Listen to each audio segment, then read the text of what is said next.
òyìnbó ń tẹfá lamẹ́ríkà ifá ń gbayé lọ gbèrè ọmọ. So for example àwọn ìkan wà tó yẹ pé tó bá ọmọ máa ń dẹ̀bù sí wọn nú orúkọ àwọn àgbàlagbà làá fi ń yí tó bá jẹ́ àwọn olóyìnbó ni wọ́n á ní àwọn máa gbé jáde ni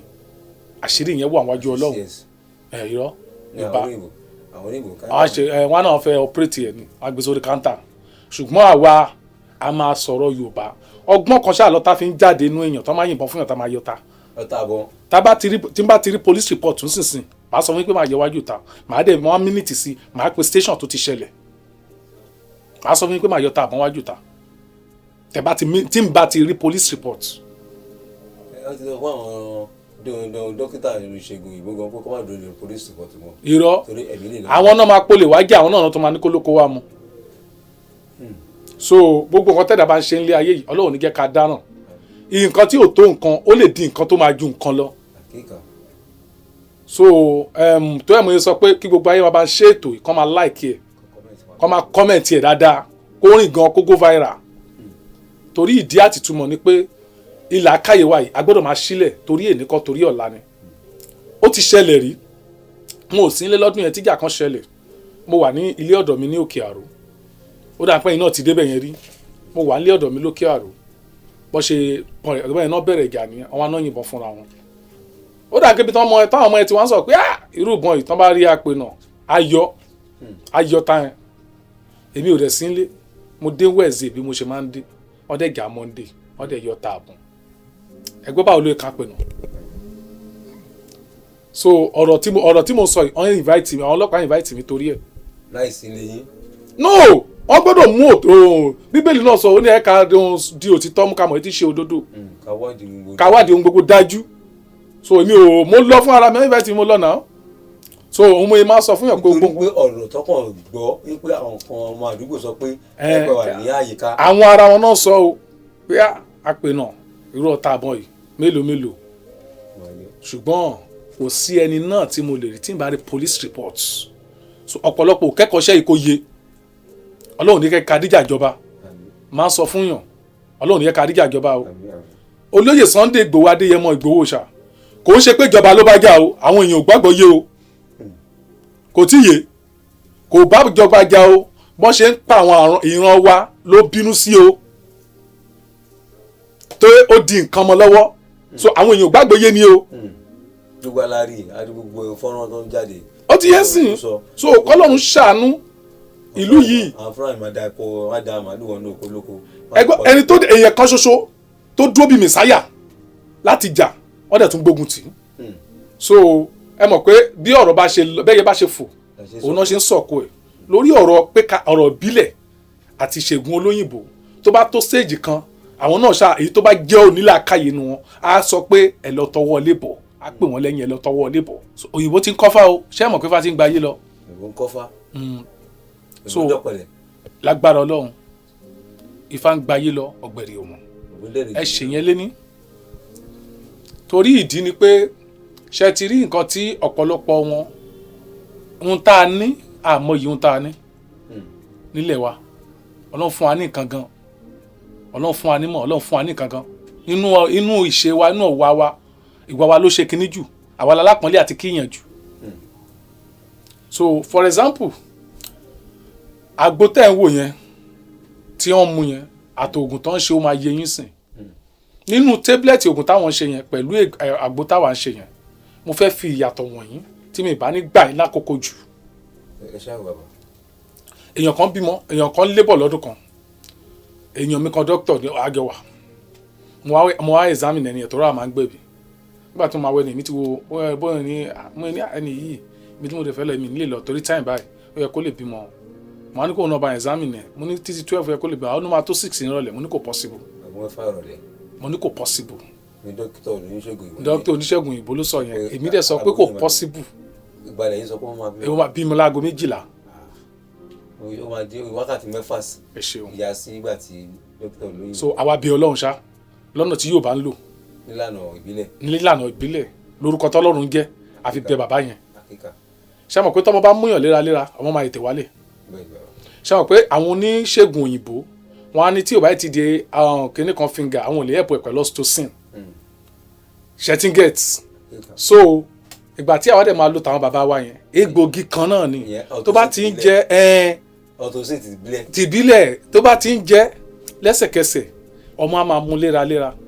ọmọ á máa mú léraléra tó wọ́n bá dẹ̀ mú léraléra ọmọ wálẹ̀ láfter 12. so egbògi tiwa yìí náà ṣe bóun làwọn lọ rebrand so àwọn tún máa kágbára nú ẹ̀ kú òdì ẹ̀ báwo ló yẹ tètè fẹ́ ṣiṣẹ́ bíi tiwa tó jẹ́ pé rọ̀ ọ̀la fún. tó sì ti yẹn ó yàtọ̀ sí ti àwọn olóyìnbó àbí egbò ìwé àti egbò ìbílẹ̀ náà. egbò ìbílẹ̀ yìí náà ni egbò gangan ni egbò tá a máa wú nulẹ̀ ni. kí ni yàtọ̀ tẹ́yìn lè sọ bàbá wa ń pò yàtọ̀ gan pàtó bí abí ẹ̀ẹ̀kan àbí méjì sí mẹ́ta tẹ̀lé sọ nípa ìwòsàn ìbílẹ̀ àti ti tàwọn olóyìnbó. ẹ ṣe olóòtú káàkiri àgbáyé mo fẹ́ kẹ́ máa bá ń share ètò yìí kó rìn gan kẹ́ máa bá ń like kó rìn káàkiri àgbáyé ètò tá à ń ṣe lọ́wọ́lọ́wọ́ yìí torí ìdí ọ̀rọ̀ tẹ́ béèrè ni pé a lè fi ikú wé orun. ẹ ṣeun so èmi a máa sọ fún yàn pé ẹni tó bá yẹ pé obìnrin tó bá ní pelvic ọkùnrin tó ní ìhà ọkùnrin kò lè dábìmọ fúnra rẹ̀. àwọn obìnrin kan wà tó máa ń ní ìhà àti tọkùnrin. lágbára Ọlọ́run. ṣé iye púpọ̀ ní ilé ọmọ tó obìnrin tó wà lè gbé ọmọ sí dáadáa. kò ń ṣe pé ilé ọmọ ni ó ní ilé ọmọ tó gbọ́mọ ṣùgbọ́n ìhà lóbìnrin fi ń gbin.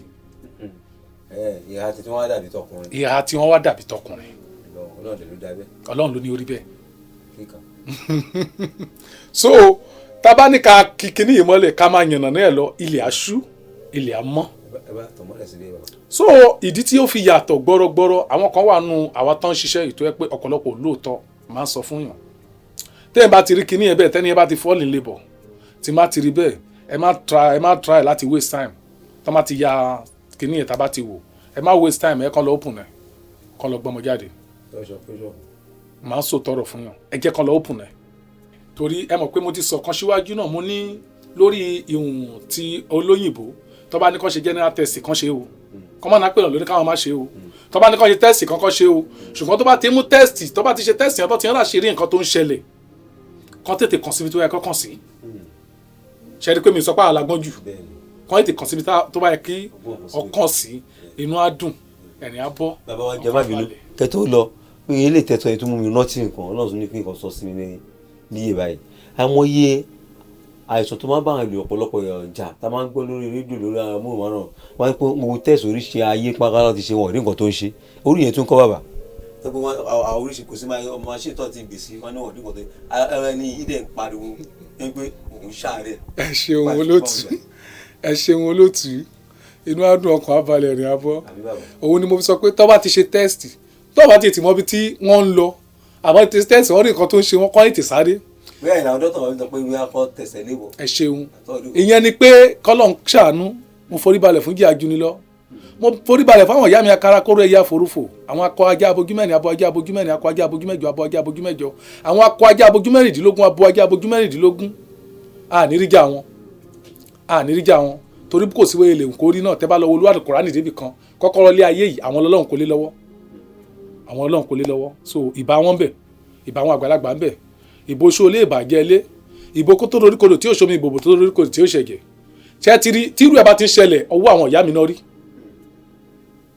ẹni tí àwọn tá à ń sọ yìí náà pàṣán náà jẹ́ fẹ́lẹ́dùmarè pàṣán àwọn náà jẹ́ bíi láti máa nàyàn ní pàṣán fáwọn ọmọ tí ò gbọ́ràn ọ̀pọ̀lọpọ̀ wọn tán bá dé ṣọ́ọ̀ṣì tán bá dé mọ́ṣáláṣí tán délé aláwo wọn á máa gbà pé Ọlọ́run wà torí irinṣẹ́ Elédùmarè làwọn táwọn wí náà irinṣẹ́ Elédùmarè ni wọ́n so ìtọ́ bá ti rí tó bá ti ń rújú bẹ́ẹ̀ káwọn tètè sáré kọ́ tètè ẹni pé tabá kọ́ tabá tán tabá gbálé tabá gbàtà Yorùbá náà kìtàn là ń darí ẹ̀ sí tabá mẹ́sẹ̀ kan sílé ta mẹ́sẹ̀ kan síta tá a fi bẹ àwọn àgbàlagbà wọn á rí nǹkan tó ń ṣe ẹsẹ̀kẹsẹ̀ òun ló jẹ́ pé ìbílẹ̀ yẹn ṣá ká má fi ṣeré gbogbo ojú tó wò mí káàkiri àgbáyé ẹ̀ níríjà ayé èpè ò ní pa yín o àbára yín ò ní bá yín torí abẹ mẹ́ta lè pé mú wá sáyé ìkànṣe ló ifárí fún kú ìkejì àrùn ló fi fárí fún ọ̀nà díjọ́ tó bá mẹ́rin tó fi kan tó kù fárí fún kí èpè tó ràn wá kò dé sí baba ńlẹ̀ tó lè mọ̀ láyé yìí nípasẹ̀ bẹ́ẹ̀ èpè ò ní rẹ̀ nìkan kan wa bó ṣe máa rí nìyẹn o orúkọ tèmi ò tí ì yípadà o Chief Dr. Alabashitu Diakpena of Ilupeju land aka Olúmọkò kìnìún òfòmù ẹ̀ṣẹ̀rẹ̀ nọ́mbà mi ò yípadà o 8023432615 nígbà kan sí 080 23432615. ìkejì ẹ̀dẹ̀ tún kù palẹ̀mọ́ ọdún fámi ní May 4 ní May 4